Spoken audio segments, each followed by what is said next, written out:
rendah hati kami menghadap hadirat-Mu dalam satu kerinduan kami untuk memuji nama-Mu, mengabarkan kebenaran firman-Mu, menyatakan Yesus Engkau segalanya dalam hidup ini.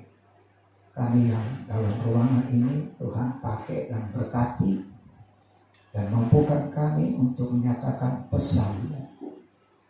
Apa yang Engkau mau supaya Engkau memperkatakan ya Tuhan. Terima kasih buat jemaat yang mengikuti juga. Sejauh mereka mengikuti acara online ini, Tuhan pakai dan berkati. Dan biar turunlah berkat-Mu Tuhan, dan sejahtera sukacita yang boleh memberikan semangat yang baru, hidup yang penuh dengan pengharapan, di mana Tuhan bekerja secara luar biasa.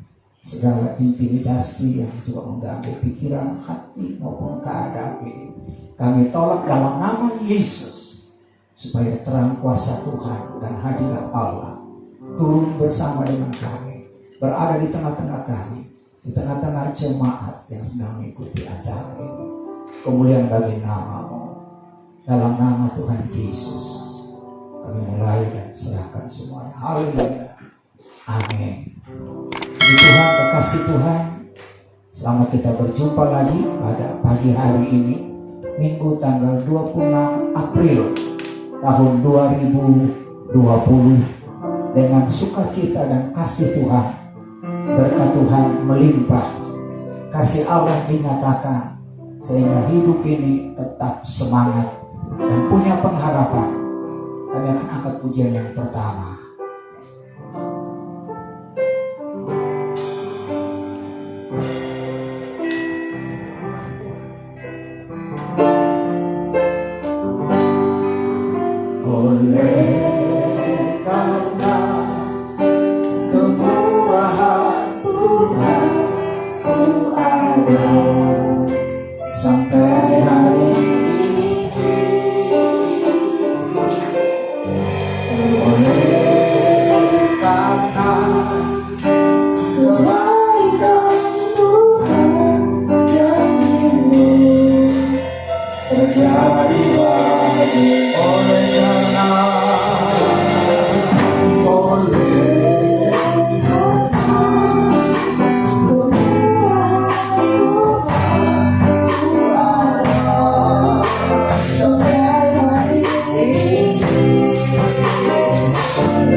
Kita teruskan dengan pujian kita yang kedua.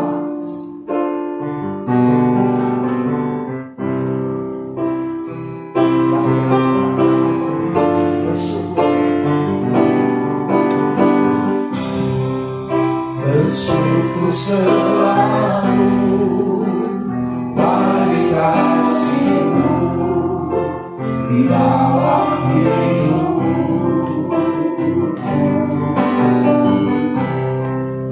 dan takkan ku ragu atas rencana-Mu untuk masa depan.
Hari-hari ini kita untuk melihat rencana Tuhan yang sangat indah atas kehidupan kita. Kita sambung dengan pujian kita nomor 3, zaman sekarang berjagalah.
terambil dalam Markus pasal 4 ayat 35 sampai 41.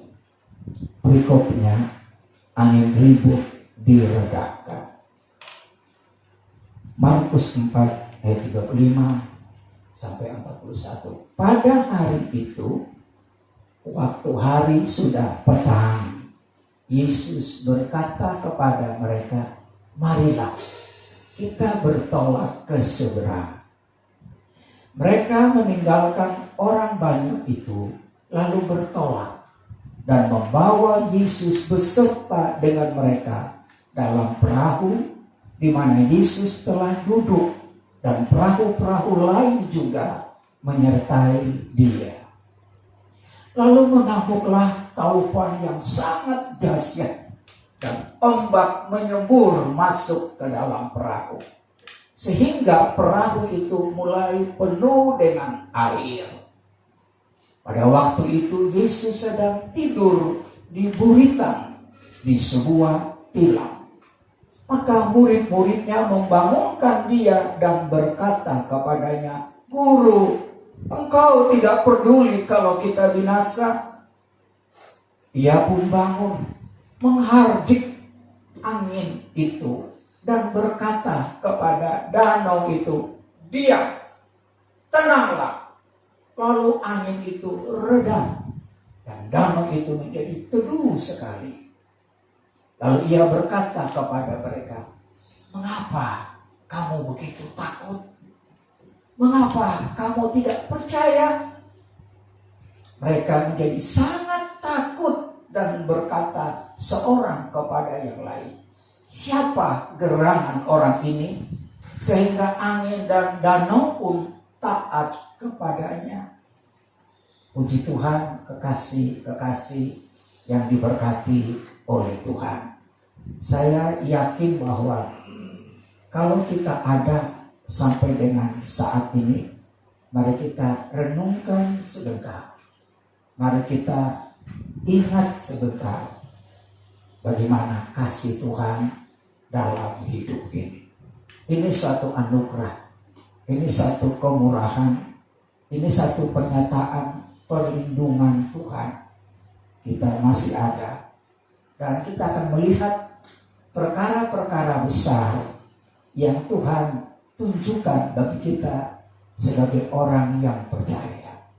Saya ingat Injil Yohanes pasal 14 ayat 12. Yesus berkata dalam Yohanes 14 ayat 12 bahwa Ia melakukan mujizat, Ia melakukan perkara-perkara yang besar. Lalu Ia berkata kepada murid-muridnya, "Kamu pun juga bisa melakukan perkara-perkara yang besar, bahkan yang lebih besar dari yang aku telah lakukan."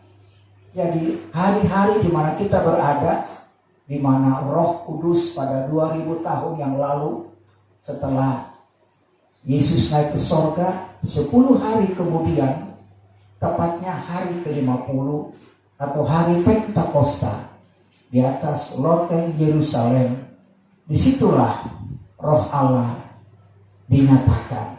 120 orang penuh dengan Roh Kudus, lalu mereka mulai berbahasa sesuai dengan yang Roh Kudus berikan.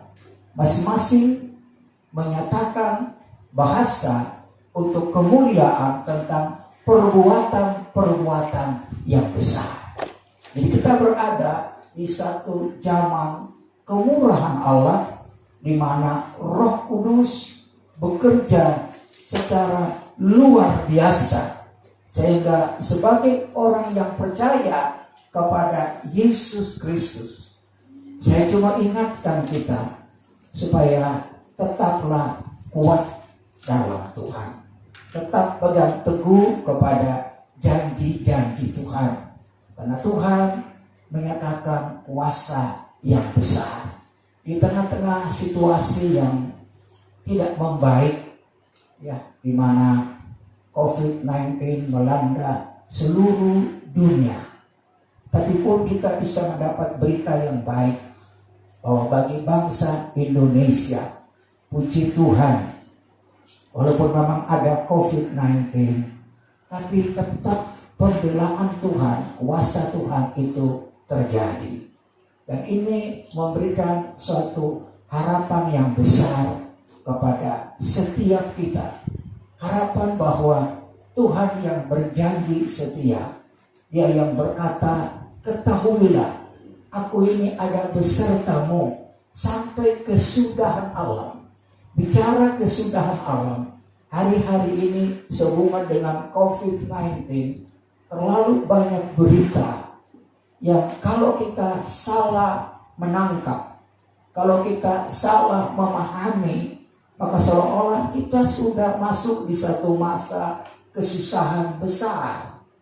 Saya tidak mau mengatakan bahwa terjadi kekeliruan oleh teman-temanku dalam pemberitaan. Apapun boleh dikatakan oleh Bill Gates dan sejak tahun 2015 dan sampai sekarang ini itu terjadi.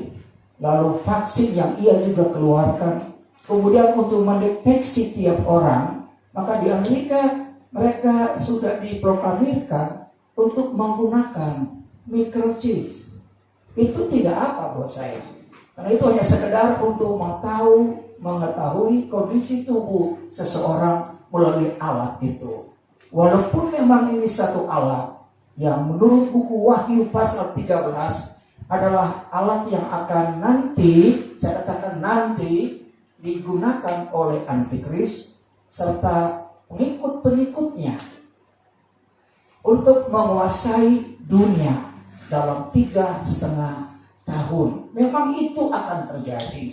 Tapi perlu saya ingatkan bahwa hari-hari ini saya anggap antikris, iblis, setan, antek-anteknya hanya mencuri waktu, hanya mencuri start. Tapi ini belum waktunya. Sebab itu kita harus punya iman yang besar, punya pengharapan yang besar. Dan perlu saya tambahkan lagi, kalau toh nanti zaman antikris harus terjadi, jangan kita lupa Tuhan yang berkata, ketahuilah, aku ini menyertai kamu sampai kesudahan alam. Artinya, walaupun 3,5 tahun nanti iblis menguasai dunia dalam kesusahan, ekonomi, politik, agama, apa saja akan dikuasai oleh antikris. Tapi satu hal yang kita ingat, Tuhan tetap punya kendali. Saya mau pinjam sebentar untuk ibu bapak atau saudara baca di rumah Ayub pasal 1 ayat 12 bagian B. Ayub pasal 1 ayat 12 bagian B. Saya membuktikan bahwa Tuhan tetap yang punya kendali walaupun di zaman antikris. Saya baca bagian B-nya. Hanya Ayub 1 ayat 12 bagian B saya baca. Hanya janganlah engkau mengulurkan tanganmu terhadap dirinya. Kemudian pergilah iblis dari hadapan Tuhan. Saya ulangi lagi. Hanya janganlah engkau mengulurkan tanganmu terhadap dirinya Ayub. Ayat ini membuktikan walaupun Tuhan Allah memberikan kesempatan bagi iblis yang nantinya akan menguasai dunia selama 3,5 tahun. Tapi satu hal, tetap Tuhan Yesus yang pegang kendali. Tuhan tidak izinkan seperti apa yang antikris mau lakukan. Sehingga mari kita pahami lebih lagi untuk melihat ke depan. Kalaupun toh kita berada di zaman antikris, saya mau berkata seperti firman Tuhan ini, Dia punya kendali. Satu ayat yang baik dikatakan bahwa Dia yang punya segala kuasa di sorga dan di bumi. Jadi apapun yang kita sedang lihat dan dengar menggoncangkan dunia ini, termasuk Indonesia. Mungkin ekonomi coba diganggu, kehidupan rumah tangga saudara juga mungkin sempat diganggu, atau keadaan pendapatan saudara, ekonomi dalam keluarga, semua terganggu. Ya, saya ikut memahami keadaan ini karena kondisi ini. Tapi satu hal, tolong supaya ibu bapak ingat baik-baik bahwa Tuhan yang pegang kendali. tidak selamanya Tuhan membiarkan kita. Puji Tuhan, satu bukti yang sangat luar biasa dari bacaan kita, Markus pasal 4 ayat 35 sampai ayat 41. Ini peristiwa yang sudah terjadi di Danau Galilea. Dan aku bersyukur aku juga sempat berada di atas Danau Galilea. Dan pernah rasakan, wah, Yesus dengan murid-murid, dengan perahu, mereka menyeberang ke seberang. Banyak hal yang kita tidak bisa mengerti, yang kita tidak bisa tahu. Dan ini sifatnya rahasia kehidupan. Tapi satu hal dalam bacaan Markus pasal 4 ayat 35 sampai 41 membuktikan bahwa kalau dahulu Yesus buktikan bahwa dia mampu menyelesaikan semua persoalan, maka saya mau katakan nas renungan kita ini, bacaan kita ini sudah menjadi satu jawaban. Jawaban ketika ibu bapak saudara merasa tidak nyaman pada hari-hari ini. Jawaban ketika kita merasa hidup ini semakin sempit. Ketika juga mungkin merasa semakin berat keadaan hidup ini. Pemerintah berusaha membantu membuat dana-dana bantuan. Ini juga merupakan satu kepanjangan tangan Tuhan.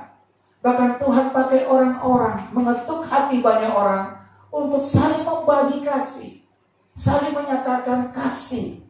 Ini semua kepanjangan dari Tuhan. Sehingga ibu bapak, saudara-saudara kekasih Tuhan, marilah kita punya iman yang besar.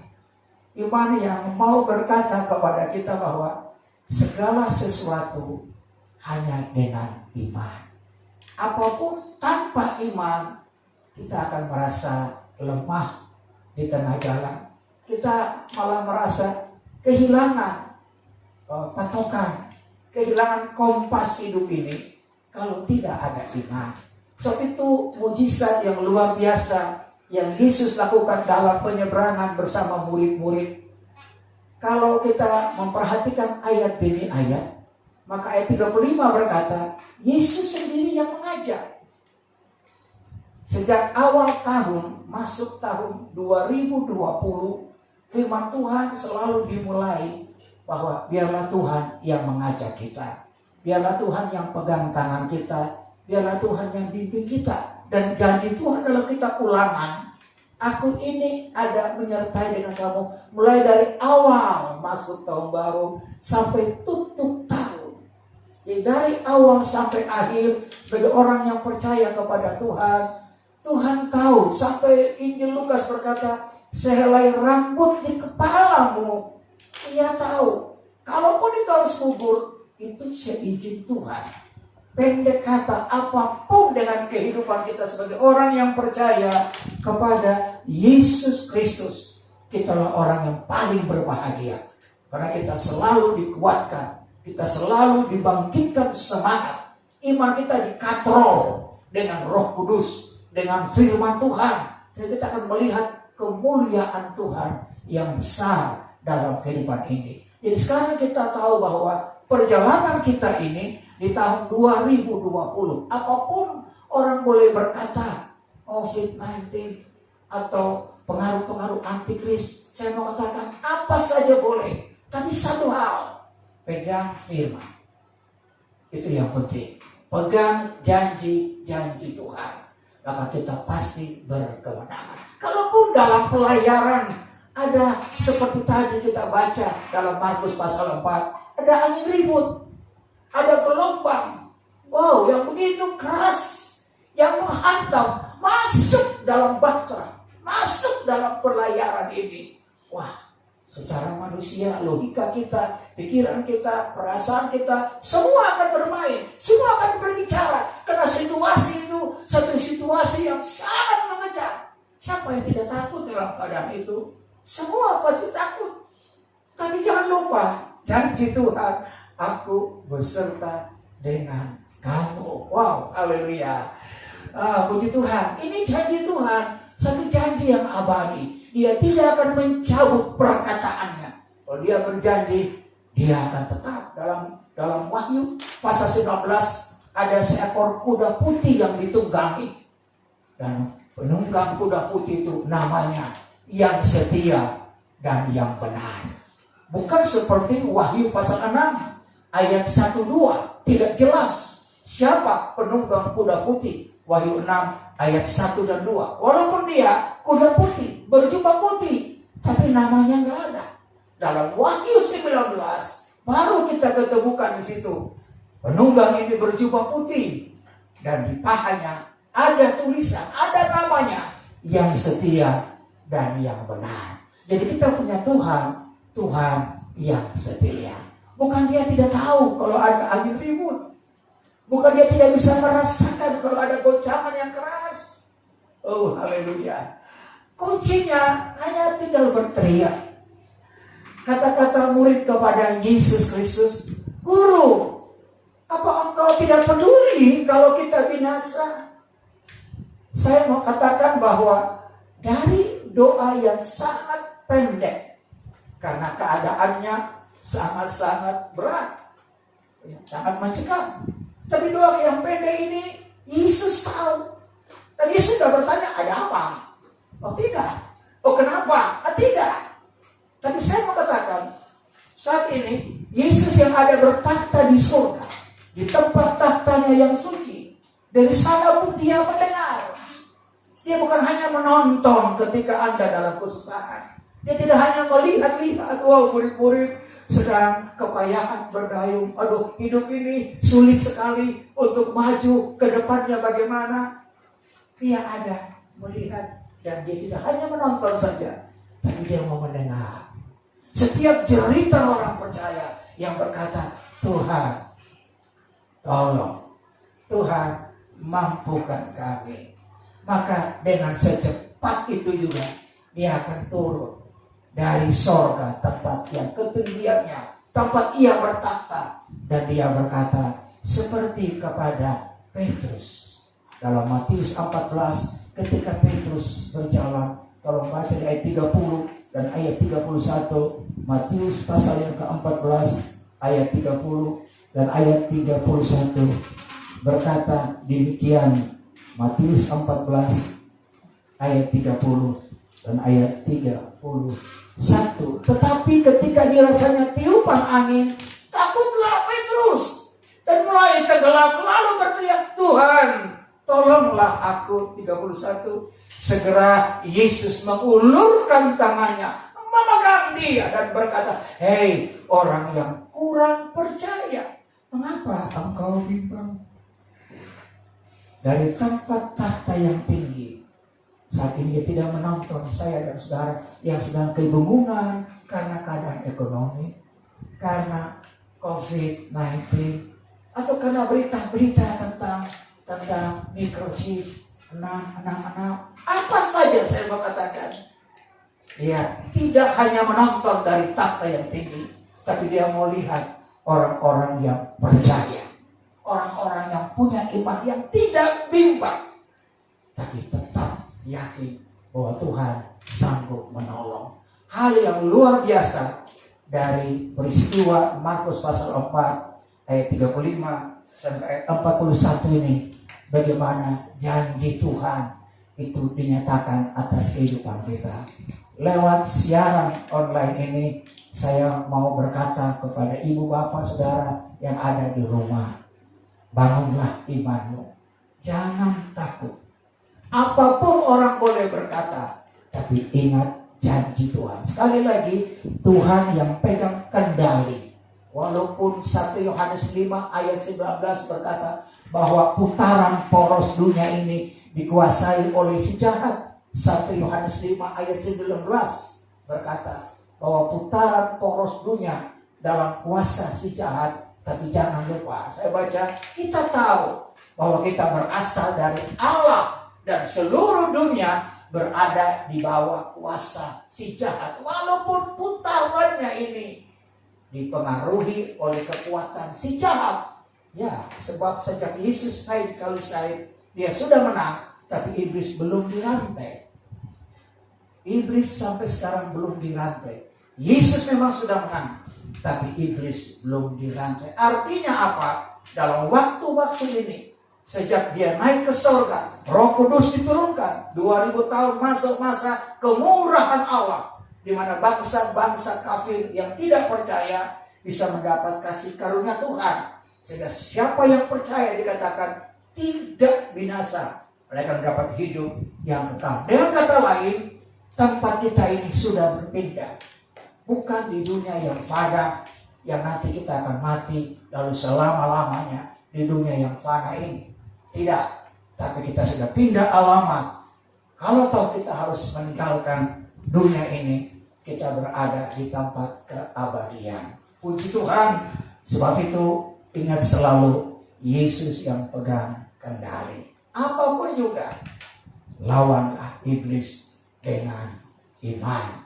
Sebagai ayat terakhir, saya mau pinjam dari 1 Yohanes pasal 5 ayat 4, kalau saya tidak salah, ayat 4, bahwa iman, iya, puji Tuhan, betul. Sebab semua yang lahir dari Allah, 1 Yohanes 5 ayat 4, mengalahkan dunia. Kita orang-orang yang lahir dari Allah dan dinyatakan perkara-perkara yang indah dalam hidup ini. Dia lahir dengan sendirinya. Dan inilah kemenangan yang mengalahkan dunia. Sama-sama Ibu Bapak baca di rumah, katakan iman kita. Puji Tuhan. Dengan iman kita melangkah dan mujizat terus terjadi. Amin. Kata pujian kita, Tuhan tolong yang kabar.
kasih Tuhan, Engkau sudah membuktikan dalam pelayaran.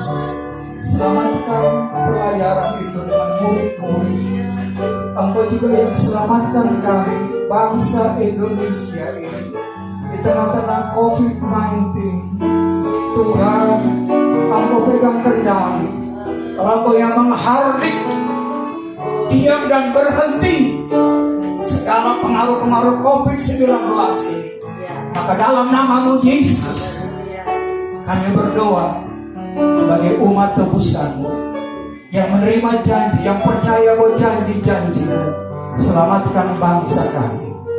Pemerintah telah berusaha, mulai dari kepala negara sampai kepada semua pejabat, semuanya bergumul, semuanya berupaya supaya COVID-19 berakhir dalam nama Yesus.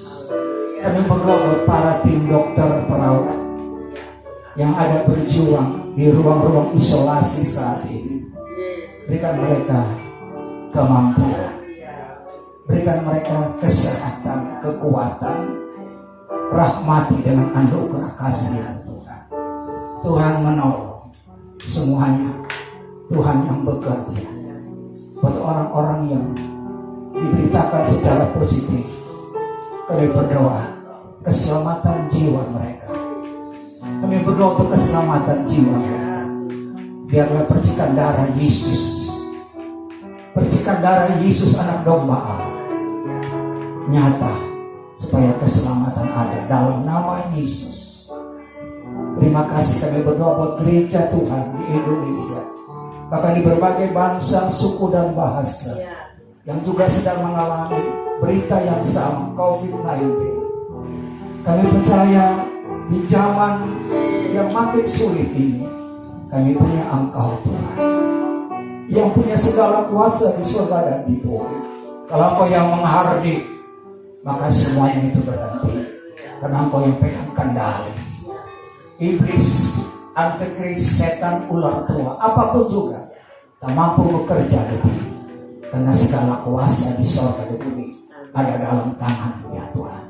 Hamba berdoa bagi jemaat Tuhan, bagi tiap Bapak Ibu Saudara yang sedang mengikuti siaran online ini, dalam rumah mereka masing-masing, datanglah malaikat Tuhan, penolong dari Tuhan, untuk berikan kekuatan, berikan semangat, berikan harapan.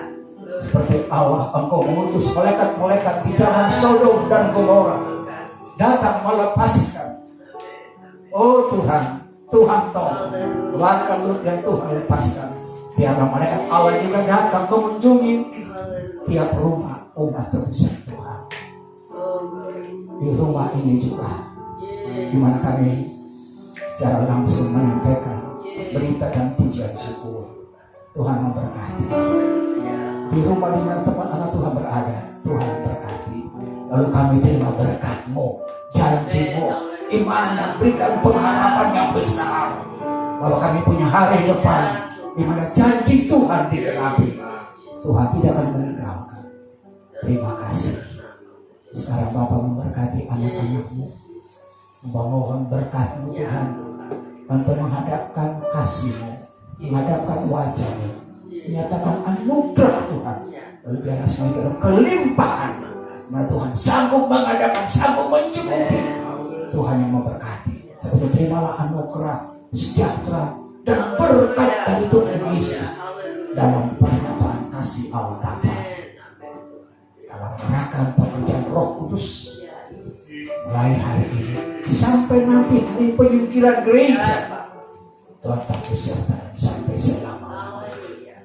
Dalam nama Tuhan Yesus kami akhiri ibadah kami.